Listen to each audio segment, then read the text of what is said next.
Despite always wanting to show something different in my craft tutorials, there's one technique that I simply always come back to over and over again. 3 reasons why.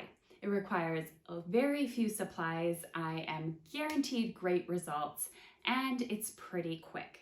It's no wonder I keep coming back to it, and it was one of the first techniques I ever learned where I realized that there are so many ways to do it. And not only are there versatility in the color combinations, but how you apply them to the paper. So whether you're applying the inks from going up to down, corner to corner, or side to side, you can get a different look every time. And that really is just the beginning. If you add in, for example, a little bit of removable tape, your possibilities here have just expanded exponentially. Now, if you want to learn more and have more of a breakdown into the ink blending technique and how I finished each of these cards and how I created them, then be sure to sign up for VIP. The link is below in the video description. This was March's exclusive video. And you can really make magic happen. Masking and ink blending are best friends. So whether you're simply masking off a strip or adding a touch of color to your paper, or maybe you're creating an entire shape as a frame on some white cardstock, you can switch things up so easily, whether you're switching up the color combination itself or the shape, like a square, rectangle, circle, diamond, oval. Possibilities are endless. Now, what I love most about ink blending is that there are so many combinations out there. Let's say there are about 60, 70 ink colors available in a certain line. That's going to give you over 50,000 possibilities on how you can mix them up if you're using 3 different colors. Now, of course, not all colors work together, but I think you can see how many possibilities really are out there with ink blending just by mixing and coming up with different color combinations.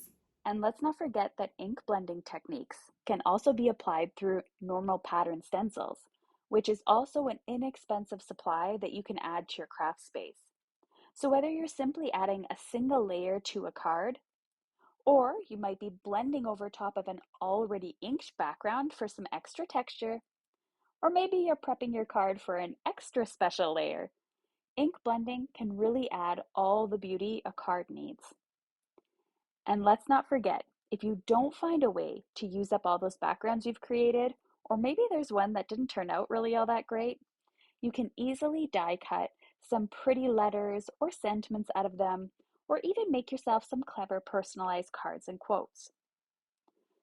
Now, of course, I saved my favorite until now, because my absolute favorite thing to do with ink is adding a resist. Heat embossing is the reason I fell in love with card making in the first place. And when I can combine my 2 favorite techniques into one, I'm smitten. Another thing you can do is purchase coordinating stencils. Coloring can become less tedious with a simple blending brush. It helps me avoid all those things like cast shadows and which colors to choose and all those things when it comes to colored pencils that I get overwhelmed by, and I'm able to just color images beautifully with coordinating stencils. When it comes to applying inks, you can use so many different types of blending brushes. For me personally, 2 are in my stash at the moment, even though I have tried a large variety of them. One is a simple ink blending tool from scrapbook.com. I like to use this to add ink directly to paper onto my backgrounds.